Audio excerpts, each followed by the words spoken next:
Bon matin tout le monde, bon dimanche. Bon dimanche le 7 février. Déjà. Entrez, venez vous installer tout doucement. Contente de vous voir aujourd'hui, bien sûr. Attendez un petit instant, je vais essayer de voir comment je peux me voir plus. Ah, voilà. Alors donc, venez vous installer tout doucement. À nouveau, je vous le rappelle, merci d'être présente et d'être là. Puis, en tout début, en quelque part, parce que tout le monde a le temps d'arriver, de s'installer. Aujourd'hui, j'allume une petite bougie. Oui, comme je fais tous les dimanches. En fait, j'en allume tous les jours. J'ai une belle collection. Et puis aujourd'hui, évidemment que j'allume cette fameuse et belle bougie. Moi, pour ceux et celles qui soulignent leur anniversaire aujourd'hui, puis peut-être cette semaine. Alors, bon anniversaire à tout le monde. Également une petite flamme pour tous ceux et celles qui en ce moment vivent des étapes de vie importantes. Que ça soit, je dirais, le décès d'une personne qui leur est chère, qui s'est passé il y a quelques jours de ça, peut-être quelques semaines, quelques mois. Que certaines personnes, en fait, en ce moment, accompagnent de près ou de loin, parce qu'on va en parler, bien sûr, de tout ça, une personne en phase terminale, quel que soit l'âge, parce que c'est pas toujours simple. Moi, c'est mon expression en ce moment. C'est pas simple. Et ça n'a rien à voir avec aucune région. C'est pas simple. Parce qu'il y a bien des choses en ce moment qu'on fait donc pas comme d'habitude. Alors, pour tous ceux et celles qui se préparent à vivre une étape importante dans leur vie, parce que, je dirais, voir quelqu'un nous quitter, quel que soit l'âge, quel que soit le lien que nous avons avec cette personne-là, qu'on le veuille ou pas, ça nous fait réfléchir.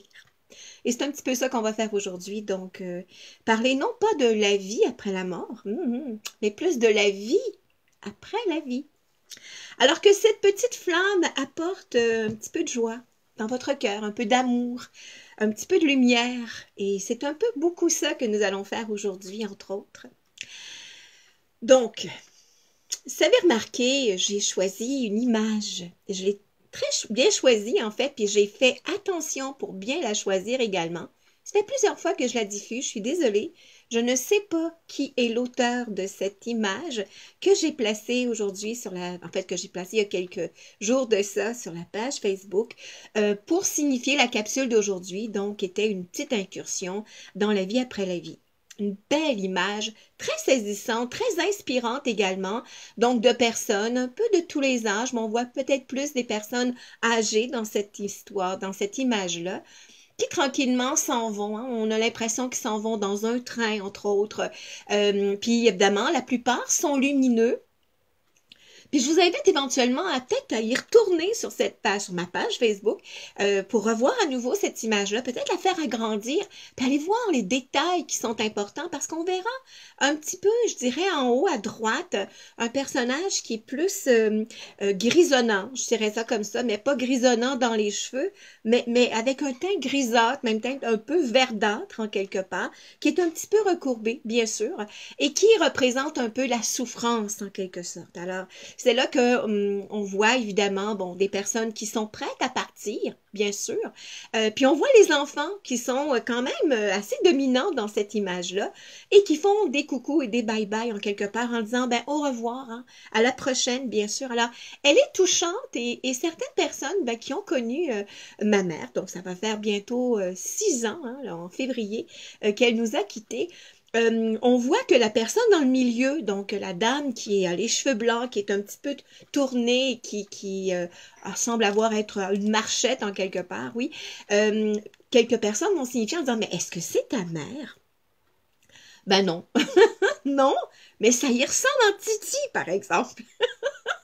Alors, évidemment, on pourra peut-être s'en reparler en quelque sorte un peu plus tard, mais ce qui est important, c'est que oui, évidemment que on réalise que ça nous prend du temps, nous, en tant que survivants d'une personne décédée, à se faire l'idée que la personne est partie.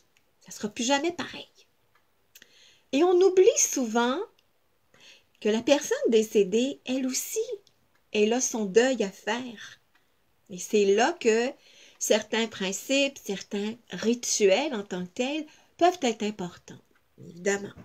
On en parle dans quelques secondes, bien sûr. Alors, juste pour vous rappeler que ce matin, bon, j'ai sorti le petit signet de maman qui est tout près de moi, dans mon bureau en quelque part. Donc, rapidement, ça y ressemble à la madame, en fait, vous allez voir. Et c'est ce qui est surtout attiré mon attention, c'est que derrière, il y a une phrase qui dit « La vie dans l'univers ne cesse pas. Elle est éternelle. » Et c'est Martin Gray qui a écrit cette phrase-là. En fait, Martin Gray, je ne sais pas si vous vous souvenez, c'est celui qui a écrit, entre autres, le livre Au nom de tous les miens. Une histoire, en fait, qui se passe principalement pendant la Deuxième Guerre mondiale, où il a vu toute sa famille complètement décimée, entre autres, Martin Gray. Alors, vous irez voir si vous voulez. Mais c'est ça, la vie ne s'arrête jamais. Alors, c'est là que, en fait, ce qui premièrement, m'interpelle beaucoup. Bon, premièrement, là, pour ceux et celles qui connaissent un peu mon histoire, qui a déjà vu, entre autres, bon, certains documentaires qui ont été présentés, tout ça est sur mon site, entre autres, même au travers de mes 2 livres que j'ai écrits aussi, donc Médium un jour, Médium tous les jours, manuel pratique du semeur d'espoir, le premier, et manuel pratique du semeur d'amour, le second. Le troisième, il s'en vient éventuellement. Pour l'instant, la madame elle a beaucoup de choses à faire, entre autres. Mais si vous avez lu mon premier livre, donc le bleu, entre autres, j'en parle de tout ça où, depuis que je suis née, là, c'est fait. Je suis née avec la faculté de voir, d'entendre les personnes décédées. Et très jeune, juste même le plus lointain que je peux me rappeler, j'ai à peu près 2 ans et demi, là. Et ben, je parle aux personnes décédées, puis je les guide. Puis je les rassure, puis je les sécurise. Puis évidemment, ça fait bizarre de voir un enfant qui semblerait beaucoup d'imagination, mais regardez nos jeunes, vos enfants, peut-être les petits-enfants, c'est normal de voir et d'entendre les personnes décédées, ou du moins ressentir certaines impressions quand on est jeune. Et ça, cette faculté-là se perd à peu près vers l'âge de 8 ans. Alors, c'est nous, en tant qu'adultes ou éducateurs peut-être, ou grands-parents, qui n'avons pas nécessairement à nourrir ça, mais à sécuriser l'enfant. Parce qu'effectivement, souvent, hein, ça peut arriver que l'enfant va être agité, va ressentir, va voir, ou au contraire, va être très, très, très paisible par rapport à la présence de personnes décédées. Alors, si vous, de votre côté, vous vivez donc en ce moment un deuil, qu'une personne, quel que soit l'âge, qui a quitté votre entourage, soyez à l'écoute des signes, bien sûr. Et quelquefois, il est possible, puis vous êtes plusieurs, hein, avec les courriels, entre autres, qui m'envoyaient des informations en disant, ben ma petite fille, elle a vu ma mère, donc en fait, dans ce cas-ci, c'est l'arrière-grand-mère, qu'elle n'avait jamais vue, mais elle était capable de la nommer, de la décrire, puis elle était très calme. Ben oui, parce que l'enfant, comme l'animal, va prendre l'état d'âme de la personne décédée et va avoir un comportement en réaction avec la personne décédée. Donc, là, dans les cas, c'est que on dit souvent que nous devons faire le deuil. Les personnes décédées aussi doivent faire le deuil de leur état, parce que, évidemment, la vie s'est retirée, et ils doivent s'adapter, ou ces personnes-là doivent s'adapter à cette nouvelle réalité-là. Alors, juste en partant, là, si vous permettez, puis évidemment, je vais vous donner des petits trucs au cours de la capsule d'aujourd'hui. Si vous avez donc des petits-enfants, des animaux également qui sont très perturbés, qui, par exemple, surtout les animaux, là, on parle de chiens et chats, entre autres, hein, quand vous voyez des chats là, courir d'un côté comme de l'autre, là, comme s'ils couraient après quelque chose, une balle invisible, là, ben, ils ne courent pas après des balles invisibles, ils courent après des entités, des entités, bien sûr. Je n'ai pas d'autre manière de le dire, en quelque part. Rappelons-nous que le chat a une capacité de voir dans l'énergie. Alors, ça arrive à l'occasion, évidemment, que bon, le chat va s'asseoir, puis il va regarder en une direction, puis il va juste regarder. Puis là, il y a certaines personnes entre vous qui disent « Ah, j'haïs ça quand tu fais ça. » Puis je lui dis « Ah, vas-y, va ailleurs, là. Il y a rien, il y a rien. » En fait, c'est dans un but de vous sécuriser, là, que vous faites ça. Alors, dans ce cas-ci, si jamais ça arrive, donc évidemment, ne paniquez pas. Quelqu'un dernièrement qui me disait, je suis rentrée dans une pièce et puis j'ai vu un homme assis à la table comme attablé en fait, mais un peu comme dormant un peu sur ses coudes. Et puis la seconde après, il était plus là. Non, je l'ai vu, les yeux ouverts, puis la personne, quand elle est rentrée dans la pièce, en voyant cette personne-là, évidemment, ne s'attendait pas à voir quelqu'un, a eu un petit sursaut, mais comme la personne décédée, elle était un peu affalée et relativement calme, ben la personne qui l'a vu ou qui l'a ressenti ne s'est pas sentie énervée. Elle a senti et perçu l'énergie de la personne. Bon, évidemment, la personne décédée a disparu. En fait, c'est la personne vivante n'a pu être en mesure de voir la personne décédée à ce moment-là, mais le chat de la maison était assis là, comme au pied de la personne décédée et regardait dans les airs. Bon, évidemment, là, qu'on fait « Oh mon Dieu Seigneur, s'il fallait que ça m'arrive, mais attention, là, ça peut nous arriver régulièrement. Quand vous entrez dans une pièce et vous sentez que c'est...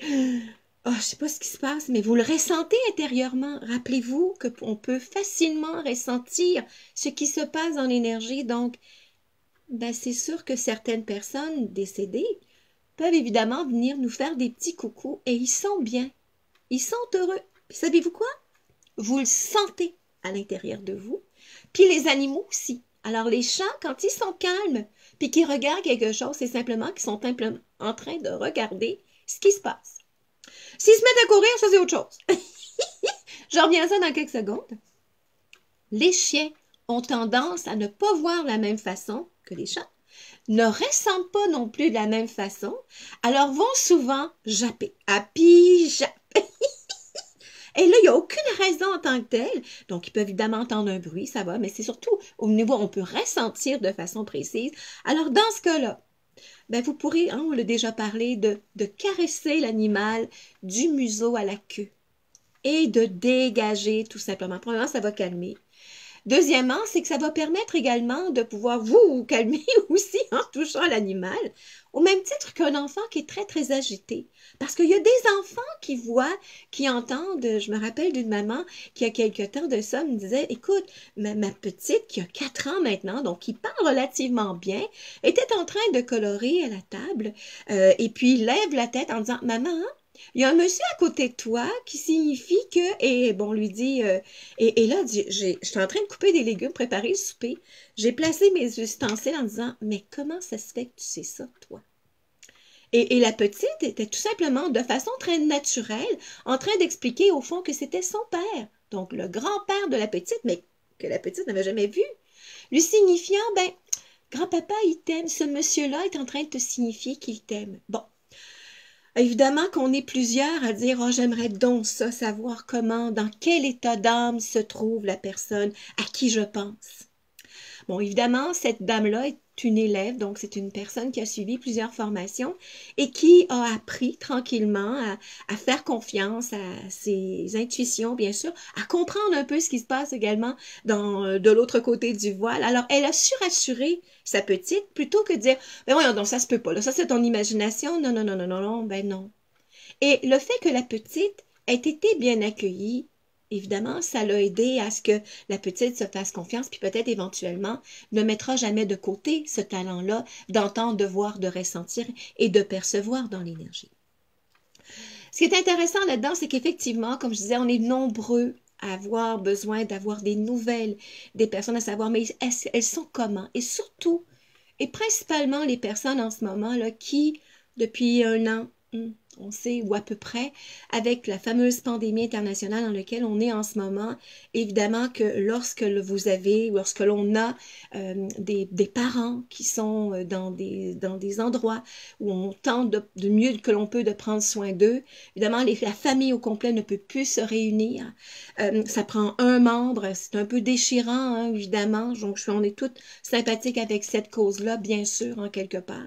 Mais ce qui est important là-dedans, c'est bon, premièrement, là, c'est l'état d'âme de la personne avant qu'elle décède qui va définir son état d'âme après. Évidemment que vous ne pouvez pas insuffler je dirais, un souffle de joie et d'amour à une personne qui souffre, autant physiquement qu'émotionnellement. Alors ça, évidemment, c'est très prenant, bien sûr.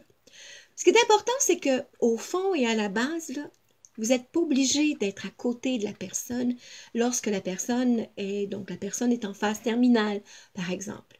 Vous n'avez pas besoin d'être présent, d'y toucher la main en tant que telle. Puis, je dirais que les bienfaits, ou je dirais les bénéfices de cette pandémie, où tout est fait, en tout cas beaucoup de choses est fait de façon virtuelle, c'est qu'on se rend compte en fait que la matière, elle est subtile. Et vous pourrez remarquer que plusieurs d'entre vous, bon, c'est sûr que le contact humain, là, il n'y a rien qui va enlever ça, bien sûr. Mais combien de personnes en ce moment, là, depuis presque un an maintenant, on se rencontre par les appareils, on se rencontre virtuellement, puis ça fait du bien, ça nous apporte un bon malheur. Est-ce que ça se peut que cette étape de vie en ce moment nous montre que on peut faire les choses autrement et différemment? Bien sûr. Ça n'enlève pas le contact humain, on s'en rappelle. Mais rappelons-nous d'une chose, c'est que si justement là, vous êtes endeuillé, si vous avez eu, je dirais, la tristesse de perdre quelqu'un dans votre famille ou dans votre entourage qui vous touche en quelque part, premièrement, arrêtez-vous quelques instants pour juste faire la part des choses. La plupart du temps, l'inconfort ou l'émotion que vous ressentez lorsque vous pensez à une personne en phase terminale ou qui est déjà décédée, c'est à cette personne-là ce que vous ressentez. Alors là, vous n'avez pas besoin d'intermédiaire pour voir où est-ce que se trouve la personne en tant que telle. Alors, qu'est-ce qu'on peut faire dans ce temps-là, Joanne? Alors bon, c'est là. Bon, premièrement, là, sachons une chose, c'est qu'il y a différentes façons de quitter le plan terrestre, bien sûr.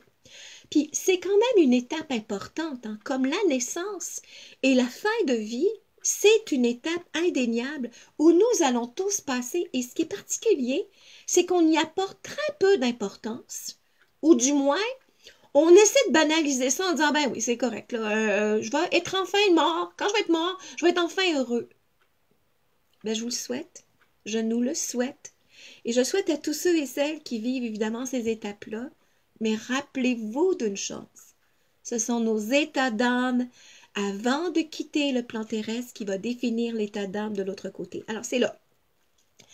C'est là que, bon, certaines personnes disent, oui, ben, quand je ressens des présences, bon, quand on sent des présences, premièrement, que ce soit pendant que la personne est en train de quitter, hein, parce qu'on ne peut pas être au chevet de la personne en ce moment, on ne peut pas tous, ça prend un délégué familial en tant que tel, mais il faut très bien comprendre que vous pouvez très bien accueillir, vous pouvez bien guider la personne de chez vous, bien sûr. Alors, ça pourrait être dans un état de méditation, ça pourrait être dans un état de prière, ça peut être en allumant une petite bougie, bien sûr, simplement dans un but d'établir un contact, en quelque part, avec la personne, et tranquillement la rassurer. Parce que le but derrière tout ça, c'est d'amener la personne à faire la paix avec son existence actuelle. Et dans tout ça, bien évidemment, ça se peut qu'il y ait eu des grands pans de vie, des choses difficiles qui n'ont pas nécessairement été compris, qui n'ont pas nécessairement été réglées. Et on dit souvent, la personne va amener ça dans sa tombe, hein, un secret, un mystère, une façon de pouvoir réaliser en disant ça, c'est ma vie à moi, puis je le garde, mais c'est souvent très torturant dans certains cas-là. Bien sûr que certaines personnes qui sont contentes de quitter le plan terrestre, dans le sens qu'ils vont enfin se sentir libérés. Et vous le sentez. Vous sentez que la personne, lorsque vous pensez à elle, qu'elle est sereine, qu'elle a passé à autre chose. Elle a pris, comme on voit dans l'illustration, le train de la vie. Hein? Souvent d'ailleurs, certaines personnes en phase terminale vont dire il y a plusieurs autobus ou trains qui sont passés, mais c'était pas le mien. Hein? C'est une belle image pour signifier que ben, c'est peut-être le temps, hein, éventuellement, on se prépare tranquillement à embarquer dans le train de la vie. Des fois, ça peut être un avion également que la personne va voir. Évidemment qu'on est aussi, et on sait que certaines personnes qui sont déjà décédées auparavant, qui évidemment vont venir à la rencontre de la personne, bien sûr, et on le voit très très souvent, ça peut être les parents, les grands-parents, ça ne veut pas dire que c'est la personne toujours qu'elle pense, alors ça m'est arrivé il y a quelques années de ça, d'accompagner une personne en phase terminale, quand je suis rentrée dans la pièce, dans la chambre, c'était dans un hôpital, la famille était présente et elle était là, la première chose que la personne qui était en semi-coma me dit, et ça a l'air que je vais mourir, mais j'ai pas l'air d'être si malade que ça pourtant.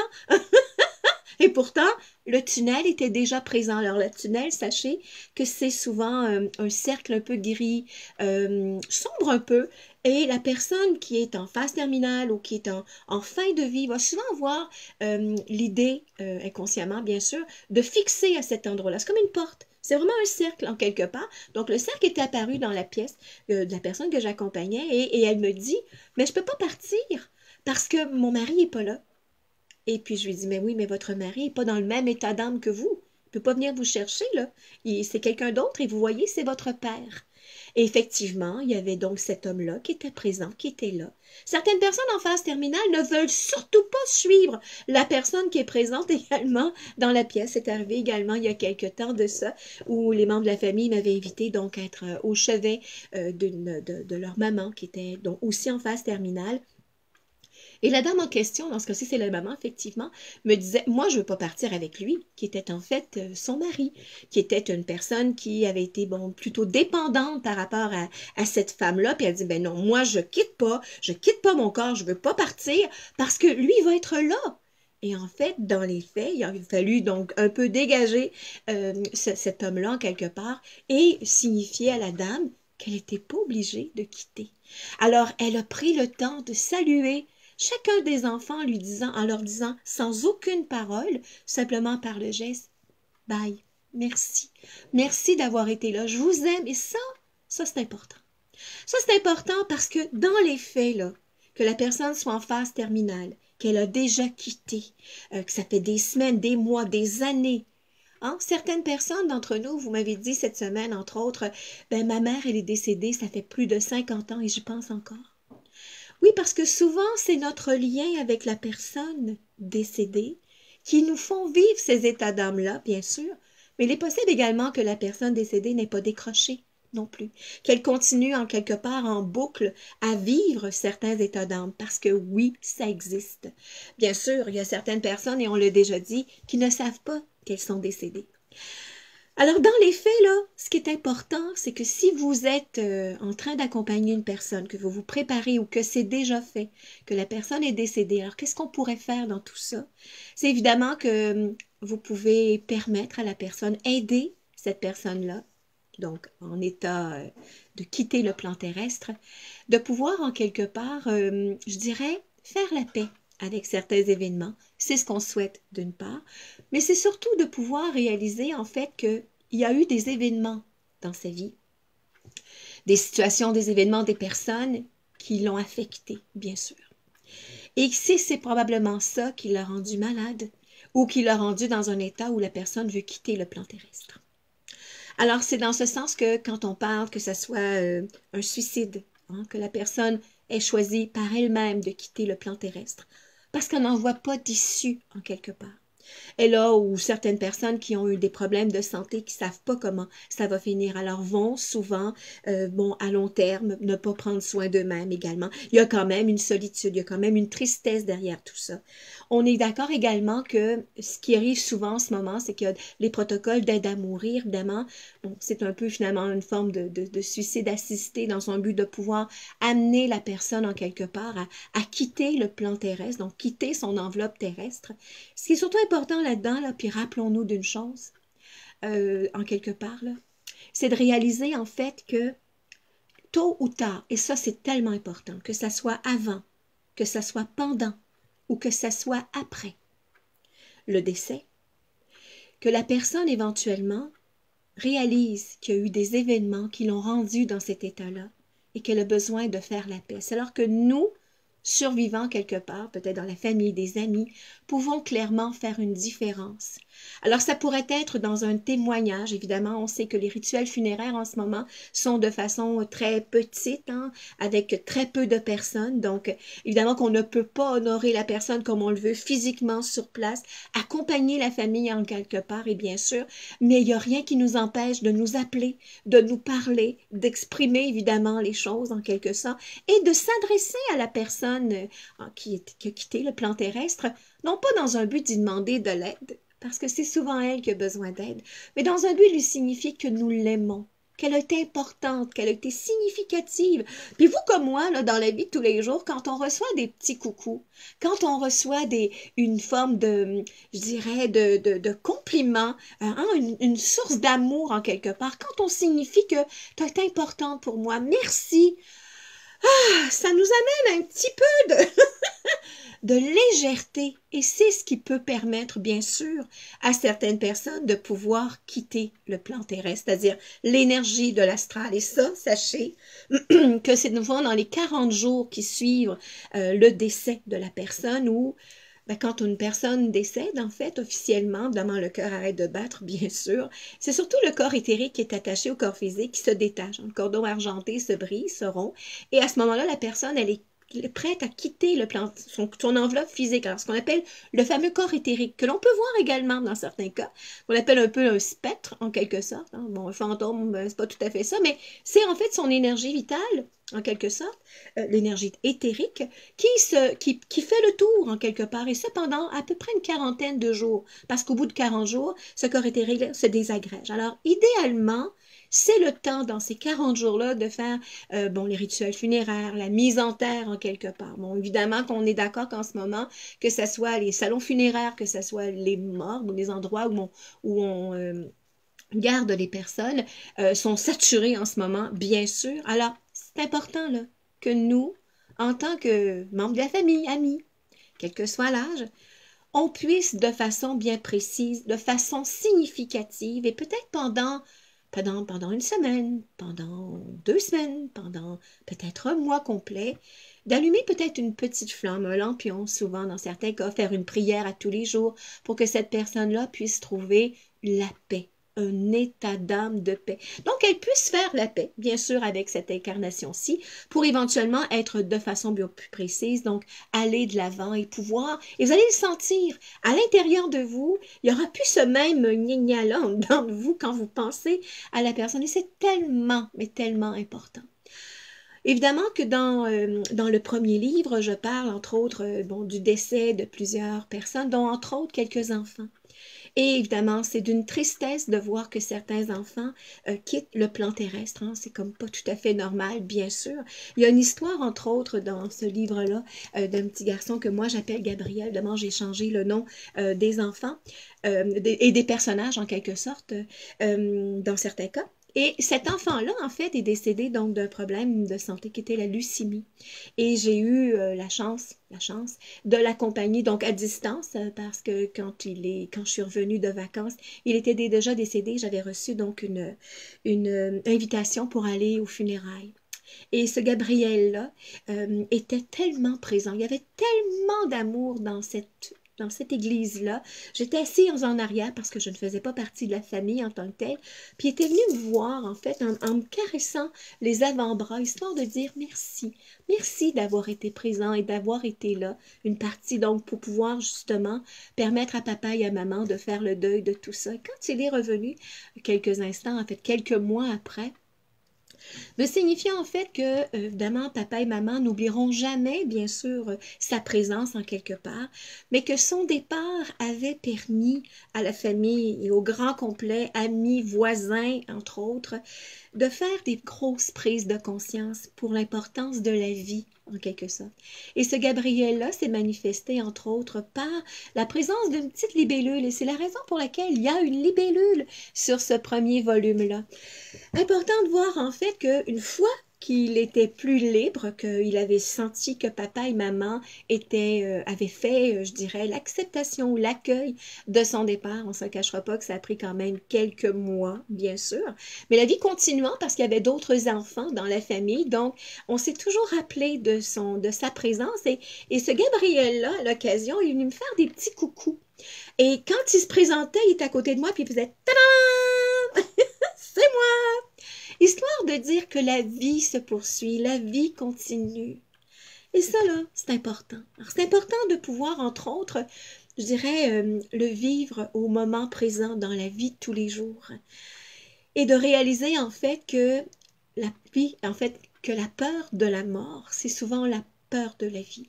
Et en ce moment, dans ce qu'on vit, évidemment qu'on peut avoir peur, parce qu'on l'entend souvent, la maladie, le nombre de personnes décédées, la mort qui rôde et qui trône partout, effectivement. Puis de réaliser, en fait, que souvent, quand on est coupé, quand on est, je dirais, retiré d'une situation, qu'on est privé de la présence d'une personne en tant que telle, hey, c'est là que ça prend tout son sens. C'est là qu'on voit que ça nous manquait. Hein? Alors, si on avait un petit conseil cette semaine, évidemment, j'ai pas pu répondre à toutes vos questions. Vous pouvez me ramener, si vous voulez, par courriel ou sur ma page Facebook, quelques commentaires ou encore quelques questions. Évidemment, j'en prendrai compte. Bien sûr, il y a énormément d'informations dans les deux livres dont je vous parle en tant que tel, donc le tome 1 et le tome 2. Mais c'est surtout dans un but de réaliser, en fait, que on prépare notre côté, l'autre côté, la vie de l'autre côté, comme on prépare et on vit cette vie-ci. Alors, dans les faits, cessons d'avoir peur, que ce soit de la maladie, que ce soit de la mort. Commençons à vivre dès maintenant. Puis je pense que cette situation pandémique-là nous oblige en quelque part à regarder le sacré en toute chose et de voir en quelque part que la vie, elle est sacrée, bien sûr. C'est une belle manière de pouvoir réaliser en fait que la vie se poursuit d'une étape à l'autre. Alors, quelqu'un dirait, est-ce que ça va finir un jour? Ben, ça va finir, ça va changer, ça va évoluer, bien sûr.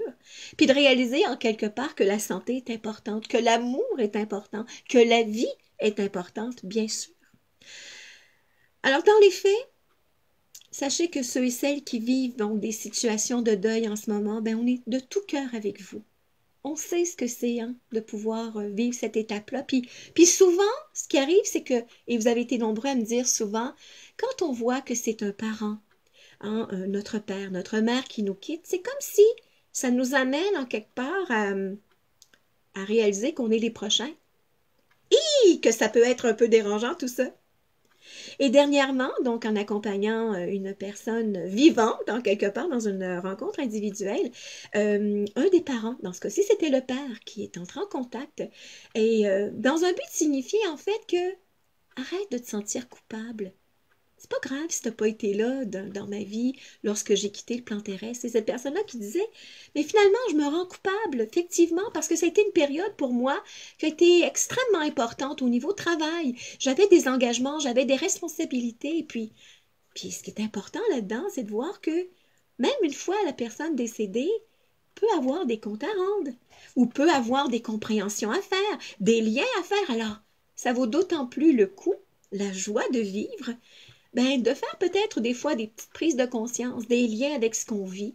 Peut-être voir si on répète des choses que maman et papa faisaient ou vivaient en quelque part pour ben, peut-être pas tout jeter dans les poubelles, mais bien de réaliser au fond que ces gens-là ont été importants dans notre vie, quel que soit le rôle qu'ils ont joué. Et qu'en quelque part, bien sûr, nous serons les prochains et qu'on sera probablement peut-être bien préparés à pouvoir vivre cette étape-là, autant de voir une personne nous quitter, puis autant pour nous, notre propre et prochaine vie, évidemment. Hey! C'est pas un drôle de sujet, c'est pas un sujet drôle, mais c'est la vie. Puis à chaque année, j'ai l'habitude, évidemment, de faire aussi des ateliers d'accompagnement de la vie à l'autre vie, accompagnement spirituel de la vie à l'autre vie. Vous avez été plusieurs jusqu'à maintenant suivre ces ateliers-là. Alors, en espérant qu'on pourra éventuellement les voir, les faire en présence, parce que c'est jamais pareil que comme c'est en vidéoconférence, mais peut-être qu'on aura à s'adapter en quelque part. On verra une chose à la fois. Chose certaine, c'est que on est heureux qu'aujourd'hui, on soit le 7 février, parce que c'est la veille du 8. Puis, c'est là que demain, à partir de demain, nous pourrons peut-être avoir un petit peu moins de poils en haut. Puis en bas, au niveau de nos jambes en tant que telles, parce que, bon, évidemment que certains commerces ouvrent et on est très, très, très heureux de cette nouvelle-là. On a hâte de nous revoir en quelque sorte en personne, évidemment, bien sûr.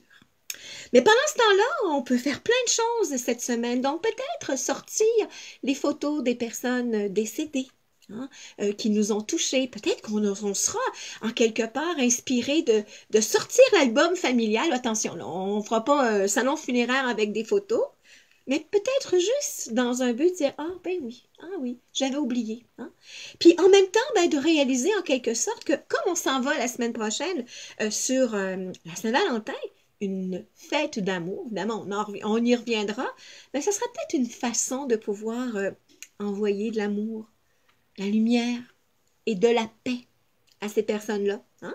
Puis si vous voyez que c'est comme, oh, j'aime pas ça toucher à ça, puis, ou quand je pense à cette personne-là, je suis non pas bien, ben c'est d'autant plus important. Prends la petite photo de cette personne-là, une petite bougie, ça peut être juste un petit réchaud comme on a ici, pour dire, sois en paix. Ben, ça sera une belle manière de répandre cet amour-là. Peut-être une belle façon également de pouvoir aider ces gens-là. Puis quelqu'un me dirait, mais moi, ça fait 50 ans que la personne est décédée. Il n'y a pas de temps de l'autre côté.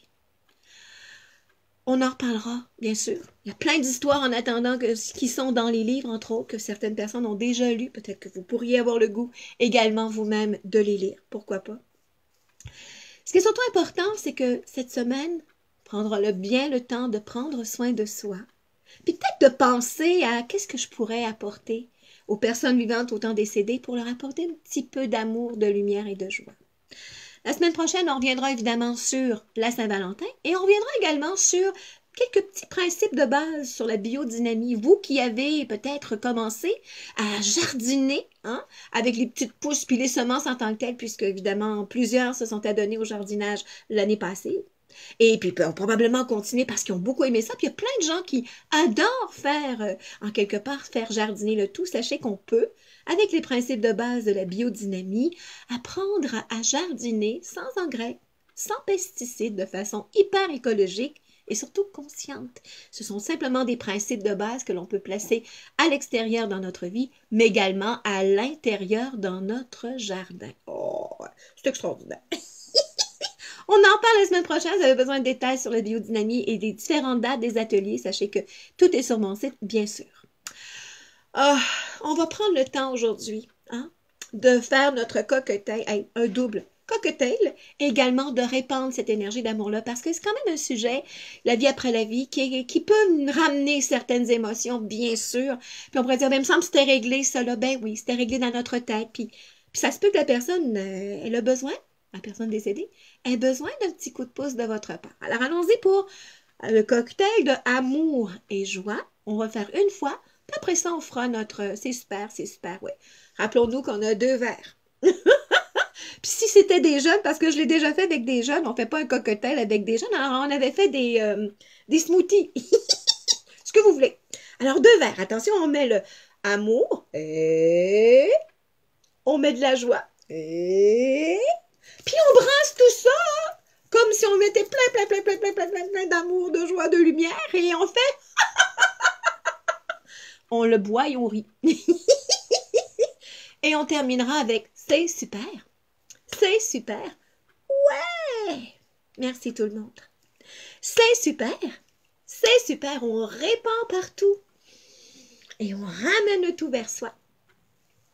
Ouais! C'est super. C'est super. Ouais! Bravo tout le monde. J'espère que ça a répondu à quelques questions, que ça vous a permis de faire la paix avec certains deuils, certaines situations également. Sachez que je vous embrasse, je vous aime, je vous souhaite un super beau dimanche, une belle semaine préparatoire à la Saint-Valentin. En attendant, prenons soin de nous pour mieux prendre soin des autres. Bye!